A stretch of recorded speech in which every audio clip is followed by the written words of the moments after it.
কিভাবে আমরা IELTS reading সেকশনের ফিল ইন দ্য গ্যাপস পূরণ করবেন। সো আপনাকে প্রথমে যেটা করতে হবে, অবশ্যই আপনারা হেডলাইন বা টাইটেলটা পড়বেন। এই জায়গায় আমাদের টাইটেল হচ্ছে যে ওয়ান ওয়ার্ড অনলি, অর্থাৎ উত্তরগুলো হবে একটি ওয়ার্ডে। সো এবং পাশাপাশি আমরা যখন এই ধরনের প্রশ্ন পাবো, আমরা এই বুলেট পয়েন্টগুলো যদি আমাদের থাকে, অবশ্যই আমরা শিরোনামটা অবশ্যই পড়বো। সো আজকের এই টপিকের শিরোনাম হচ্ছে আমাদের the coconut farm. The coconut farm. So coconut অর্থ হচ্ছে নারিকেল। ওকে, সো নারিকেল বিষয় নিয়ে এই অংশটুকুতে বলবে। সো রিডিং এ আসলে বেশি আমরা সময় পাই না, আমরা দ্রুত কিন্তু আনসার ফাইন্ড আউট করতে হবে।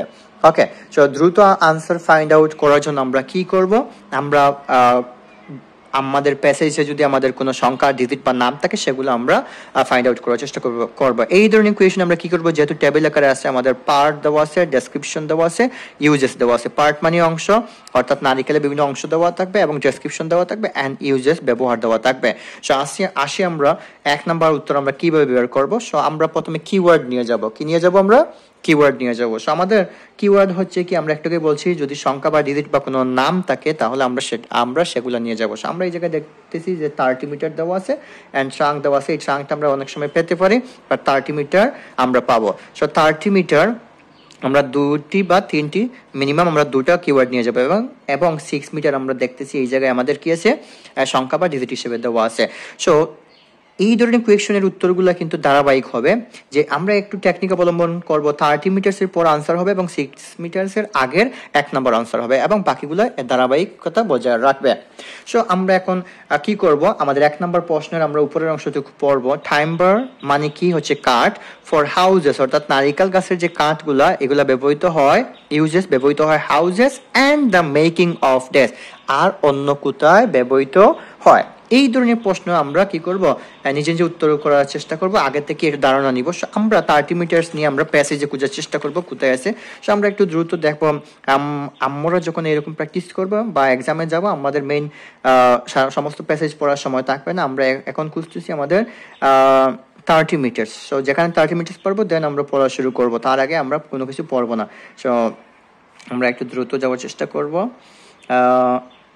30 মিটার্স, ইয়েস আমি পেয়ে গেলাম, আমরা পেয়ে গেলাম 30 মিটার্স। সো এটা পাওয়ার পর আমরা আবারও এটা পড়বো, timber for houses and the making of.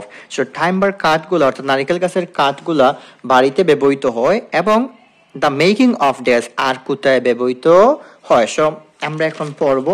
So 30 metre যেহেতু আছে, আমরা আগের লাইন থেকে আমরা পড়তে পারি, বা এই লাইনের শুরু থেকে বা পরবর্তী লাইন আমরা কি করব, এই লাইনের প্রথম থেকে পড়বো।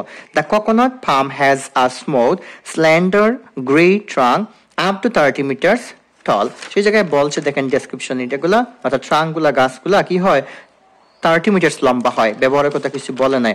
আমরা পরবর্তীতে দেখবো কি বলতেছে, this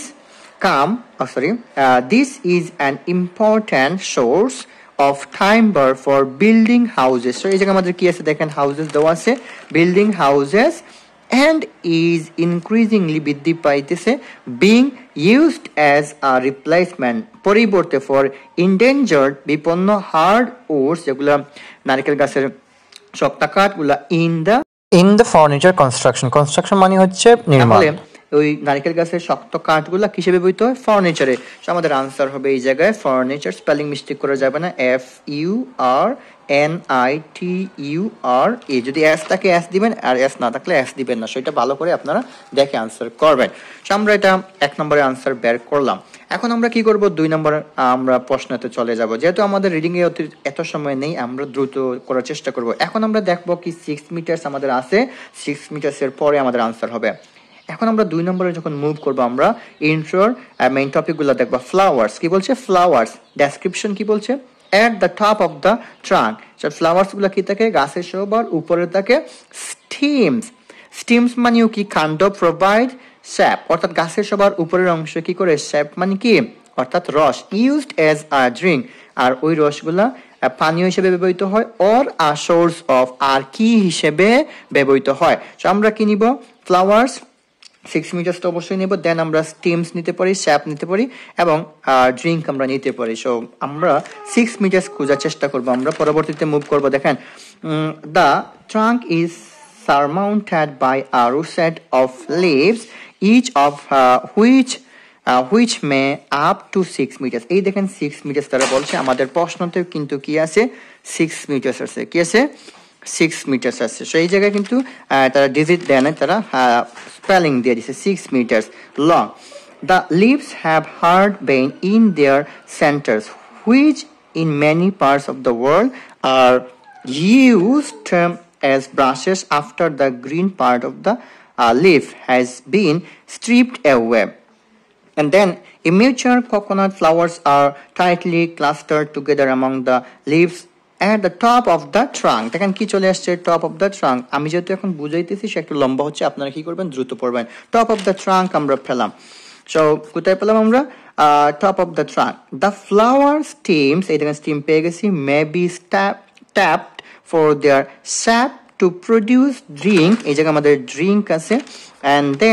and the sap can also be reduced, কমাতে পারে by boiling to produce a type of sugar। দেখেন produce মানে উৎপাদন করতে পারে, sugar used for cooking, রান্নার জন্য সুগার তৈরি করতে পারে। তাহলে source of এই জায়গায় কি হবে সুগার হবে, কি হবে সুগার। ওকে, সো আমরা মুভ করি পরবর্তী অংশতে। সো আমরা বাকি আর কোনো কিছু চিন্তা করার প্রয়োজন নেই, আমরা 3 নম্বরে চলে যাব। দেখেন এই জায়গায় কি বলছে, ফ্রুটস আমরা পড়বো আউটার লেয়ার, অর্থাৎ নারিকেলের বাহিরের অংশটুকু বলতেছি। ওকে, সো এই জায়গায় আমাদের কোনো কোয়েশ্চন নেই। আমরা 3-এর আগে দেখতেছি middle layer coir fabrics. Okay, so used for, ওই যে মিডল লেয়ারটা কিসে ব্যবহৃত হয়। সো আমরা এই যে চোয়ের ফ্যাব্রিক্সটা আমরা কিওয়ার্ড হিসেবে নিব, অ্যান্ড কি নিব আমরা মিডল লেয়ার, পাশাপাশি আমরা আউটার লেয়ার নিয়ে নেব। সো আমরা দেন পরবর্তীতে আমরা পড়তে থাকবো যে বলতেছে যে coconut palm produce as many as 70 fruits per year, weighing more than a kilogram each. The wall of the fruit has 3 layers, waterproof outer layer, আমরা outer layer পেয়ে গেলাম, fibrous middle layer। আমাদের এই জায়গায় কি আছে মিডল লেয়ার দেওয়া আছে, তার মানে আনসার চলে আসবে middle layer, and a hard inner layer। তিনটা বলতেছে যে ওই যে নারিকেলের 3টা লেয়ার থাকে, একটা হচ্ছে কি আউটার লেয়ার, মিডল লেয়ার এবং inner layer. The thick fabrics middle layer produce coconut fabric coir. সেটা আমাদের আনসার হবে না, কারণ আমাদের এই জায়গায় দেওয়া আছে, বর্ণনা দিছে ইউজড ফর, কিসে ব্যবহৃত হয় হুইচ, তার মানে কি এই যে fabric coir which has numerous uses and is particularly important in manufacturing ropes। So manufacturing মানে কি নির্মাণে তৈরি হয় কি হিসেবে ropes। সো এই জায়গায় বলছে আমাকে কি বলছে যে middle layer coir fabrics use for ropes, কি হিসেবে ব্যবহৃত হয় ropes মানে কি দড়ি হিসেবে বা রশি হিসেবে ব্যবহৃত হয়। এই জায়গায় এস যুক্ত আছে, সো এটা অ্যাড করতে হবে। সো প্রিয় শিক্ষার্থী বন্ধুরা, আমরা পরবর্তীতে মুভ করব যে ইনার লেয়ার শ্যাল। সো এই শ্যাল অর্থ হচ্ছে খোসা, শ্যাল অর্থ হচ্ছে কি খোসা। আর সোর্স অফ, ওই যে ইনার লেয়ারে যেগুলো থাকবে এই খোসাগুলো আর সোর্স অফ কিসে বা কি জন্য বা কিসে ব্যবহৃত হয় বা কি হয় এটা আমরা দেখবো। অ্যান্ড হোয়েন হ্যাভড, এই হ্যাভড মানে কি অর্ধেক, ফর ড্যাশ, যখন এটা অর্ধেক করা হয় তখন আমরা এটা কি করি আমরা দেখবো। সো আমরা ইনার লেয়ারে আমরা চলে যাব। সো ইনার লেয়ার আমরা কতটুকু পর্যন্ত আমরা আসছিলাম, এতটুকু পর্যন্ত ropes. Okay, the woody innermost layer, সেই জায়গায় দেওয়া আছে innermost layer, the shell with its 3 prominent eyes। ভিতরের অংশে, অর্থাৎ আমরা প্রথম সবুজ অংশ করার পরে আমরা রুটস বের করি, দেন এগুলো সবগুলো ক্লিন হওয়ার পর আমাদের মেইন ইনার অংশতে আমরা চলে আসি। and the shell with its 3 prominent eyes, আমরা যখন নারিকেলের চুলাগুলো আমরা ফেলে দিই, দেন আমরা উপরের দিকে আমরা 3টা চোখের মতো আমরা দেখতে পাই, তারা কিন্তু সেটা বলছে। সাউন্ডস, চারদিকে কি বলছে দ্য সেস, অর্থাৎ মুখের দিকে, অর্থাৎ নারিকেলের উপরের দিকে 3টা চোখ থাকে এবং এটা বেজ হিসেবে ব্যবহৃত হয় বা হয়। An important product obtain from the shall, এই যে এই শ্যাল থেকে অর্থাৎ খোসা থেকে ইজ চারকোয়েল, কি হিসেবে ব্যবহৃত হয় দেখেন কি বলছে, অ্যান ইম্পর্টেন্ট প্রোডাক্ট অবটেইন, একটা মানে কি করা হয় ইম্পর্টেন্ট প্রোডাক্ট অবটেইন, ওই উৎপাদনটা করা হয় গুরুত্বপূর্ণ উৎপাদন ফ্রম দ্য শ্যাল, শ্যাল থেকে কি উৎপাদন করা হয় চারকোয়েল। দেখেন কি বলছে inner layer shell are source of charcoal, কি হবে চারকোয়েল। সো স্পেলিং দেখবা আমাদের এই জায়গায় দেওয়া আছে, CHARCOAL, সো এটা সি হবে। ওকে, চারকোয়েল। ওকে, সো দেখি কি বলছে, আমরা আবার পড়ি, an important product obtain from the shall, shall থেকে কি হিসেবে উৎস হিসেবে কি আসে চারকোয়েল, is charcoal, which is widely used in various industries as well as in the home as a cooking. Okay, রান্নাতেও ব্যবহৃত হয় ওগুলা। ওকে, when broken, দেখেন কি বলছে, when আমাদের পরবর্তী অংশ বলছে when half, for যখন এটা half মানে কি বলছি অর্ধেক। তো এই জায়গায় আমাদের দেখেন when দেওয়া আছে broken in half, half in half the shell, যখন ওই ভিতরের অংশগুলো শেলগুলো বা খোসাগুলো অর্ধেক করা হয়, are also used as balls in many parts of Asia. এই দেখেন when half for যখন এটা অর্ধেক করা হয় তখন আমরা কি হিসেবে ব্যবহৃত করি, used as balls. ওকে, সো আমরা এখানে কি দিব, BOWLS, balls।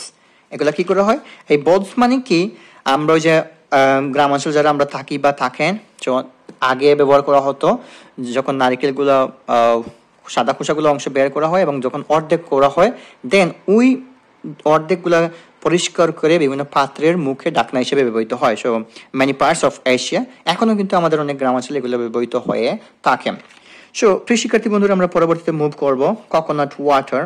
আমরা 6 নম্বরে চলে যাব। দেখেন কোকোনাট যখন ওয়াটার অর্থাৎ নারকেলের পানি, একটা হচ্ছে ড্রিঙ্ক হিসেবে ব্যবহৃত হয়, একটা ড্রিঙ্ক হিসেবে ব্যবহৃত হয়, a source of dash for other planets, আর অন্যগুলা কি হিসেবে ব্যবহৃত হয়।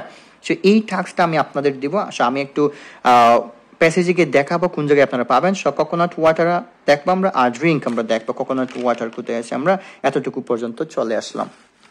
দেন আমরা মুভ করি, inside the shell are the nutrients, ভিতরের অংশটুকু আমাদের পুষ্টিকর, নিউট্রিয়েন্টস মানে কি পুষ্টিকর হিসেবে ব্যবহৃত হয়, যেমন endosperm needed by the developing seed. Initially the endosperm is a sweetish liquid, এই যে কি বলছে লিকুইড বা ড্রিঙ্ক কোকোনাট ওয়াটার, তাহলে কোকোনাট ওয়াটার আমাদের এখানে দেওয়া আছে। Okay, which is enjoyed as a drink, আমরা এগুলো পানি হিসেবে খুব বেশি উপভোগ করি। দেন বাট অলসো প্রোভাইডস, দেখেন আ সোর্স অফ, তাহলে ড্রিঙ্কের পরে আর কি হিসেবে ব্যবহৃত হয়, provides the hormones which encourage other plants to grow more rapidly and produce higher yields. So আমাদের আনসার কি হবে, আমাদের এই যে 6 নম্বরে আমাদের আনসার কি হবে, আমি একটু বলে দিই কোনটা হবে, আপনারা কমেন্ট করে জানাবেন। সো yields হবে নাকি হরমোনস হবে নাকি প্লান্টস হবে নাকি প্রডিউস হবে, এই যে আমরা 7টা yields, hormones, plants, produce, so কোনটা হবে আপনারা কমেন্ট করে কমেন্টে জানাবেন, আশা করি আপনারা পারবেন। ওকে, এন্ড আমরা মুভ করব পরবর্তী অংশতে, কোকোনাট ফ্ল্যাশ। সো ফ্ল্যাশ মানে কি মাংস, অর্থাৎ নারকেলের মাংস, oil and milk for cooking and dash. So কোকোনাটের যে ফ্ল্যাশ মাংসগুলো অর্থাৎ সাদা অংশগুলো, ওয়েল অ্যান্ড মিল্ক দুধ এবং কি এবং তেল হিসেবে ব্যবহৃত হয় সাদা অংশগুলো, ফর কুকিং রান্নার জন্য, অ্যান্ড আর কি হিসেবে ব্যবহৃত হয় আমরা একটু মুভ করব। সো এই সেন্টেন্স আমরা অলরেডি পড়ে ফেলছি। অ্যাজ দ্য ফ্রুটস ম্যাচিউরস, যখন ম্যাচিউরস মানে কি যখন ওই ফলটা পাকা হয়ে যায়, দ্য কোকোনাট ওয়াটার গ্র্যাজুয়ালি, আসলে কোকোনাট ওয়াটার আমরা তো পেয়ে গেলাম। ওকে, gradually solidifies to form the brilliant white fat rich edible flesh or meat. So আমরা এই জায়গায় মিটে আসছি, এখন আমরা ওয়েল অ্যান্ড মিল্ক পাই না, আমরা কিওয়ার্ড হিসেবে আমরা কি নিব, well and milk. Okay, dried coconut flash, অর্থাৎ কি শুকনো কোকোনাটের মাংসগুলা চুপড়া হয়, is made into coconut well and coconut milk. Okay, which are widely used in cooking in different parts of the world. So দেখেন আমরা বলছি এই জায়গায় যে শুকনোগুলা বা কোকোনাট ফ্লেশগুলো, একটা হচ্ছে তেল এবং দুধ হিসেবে ব্যবহৃত হয়, অ্যান্ড আর কি হিসেবে ব্যবহৃত হয় আমরা দেখবো, হুইচ আমরা পরবর্তীতে আমরা দেখি এই জায়গায় চলে আসলাম, as well as in cosmetics. So oil and মিল্কে তেল এবং দুধে ব্যবহৃত হয়, আর কিসে ব্যবহৃত হয় এই জায়গায় হবে আমাদের as well as and cosmetics, তাহলে COSMETICS কসমেটিক্স। অ্যান্ড ফাইনালি আমরা চলে আসলাম লাস্ট অংশতে, যে 8 নম্বর কি বলতেছে, গ্লিসারিং অ্যান্ড ইনগ্রিডিয়েন্ট উপাদান ইন ড্যাশ। তো গ্লিসারিং এর উপাদান হিসেবে কি ব্যবহৃত হয়, কোকোনাট ফ্ল্যাশ। আমরা এটাও আপনাদের টাস্ক দিয়ে দিব, আমরা প্যাসেজটা বুঝিয়ে দেবো। ওকে, আমরা কতটুকু পর্যন্ত আসছিলাম, এই কসমেটিক্স পর্যন্ত। Derivative of coconut fat glycerine, তাহলে আমরা গ্লিসারিং পেয়ে গেলাম, এন্ড দেন আমাদের আনসার হবে। ওকে, সো গ্লিসারিং অ্যান্ড ইনগ্রিডিয়েন্ট, 8 নং ফিল ইন দ্য গ্যাপস আপনারা পূরণ করবেন। সো আমি একটু বুঝিয়ে দিব এবং আপনারা সঠিক আনসারটা কমেন্ট করে জানাবেন। সো কি হতে পারে, সো আমরা প্যাসেজে চলে যাব। আমরা প্যাসেজে দেখতেছি যে গ্লিসারিন দেওয়া আছে, অ্যাকোয়ার্ড আনসার হবে নাকি স্ট্র্যাটেজিক হবে নাকি স্প্যারি হবে নাকি আলফ্রেড নোবেল হবে, অথবা নাইট্রোগ্লিসারিন হবে, নাকি ইনভেনশন, নাকি ডায়নামিট হবে? সো আপনারা সঠিক আনসারটি কমেন্ট করে জানাবো। সো প্রিয় শিক্ষার্থী বন্ধুরা, এই হচ্ছে আমাদের রিডিং এর ফিল ইন দ্য গ্যাপস এর কিভাবে আপনারা উত্তর বের করবেন। আর ফাইনালি আমি বলবো, ভিডিওটি অনেক লম্বা হয়ে গেছে, আর লম্বা করতে চাই না। আপনাদের কাছে একটু রিকোয়েস্ট থাকবে, যদি একটু উপকার মনে করেন তাহলে আমাদের ইউটিউবে গিয়ে আশরাফ অনলাইন এডুকেশন ইউটিউব চ্যানেলটি সাবস্ক্রাইব করবেন। আর যদি আপনারা এই ভিডিওটি ফেসবুক থেকে দেখেন তাহলে আমাদের আশরাফ অনলাইন এডুকেশন পেজটি ফলো দিয়ে এই ভিডিওটি শেয়ার করে আপনার প্রিয় বন্ধুদের কাছে শেয়ার করে দিবেন, এবং লাইক কমেন্ট করে আমাদের আরও বেশি অনুপ্রাণিত করবেন। যদি আপনারা 100টা শেয়ার এবং ইউটিউবে যদি আমাদের 1000 সাবস্ক্রাইব পূর্ণ করে দেন তাহলে আমি চেষ্টা করব প্রতিনিয়ত আপনাদের এইরকম নতুন নতুন ভিডিও দেওয়ার জন্য। সবাই ভালো থাকবেন, সুস্থ থাকবেন। আল্লাহ হাফিজ। দেখা হবে পরবর্তী কোনো ভিডিওতে। আসসালামু আলাইকুম।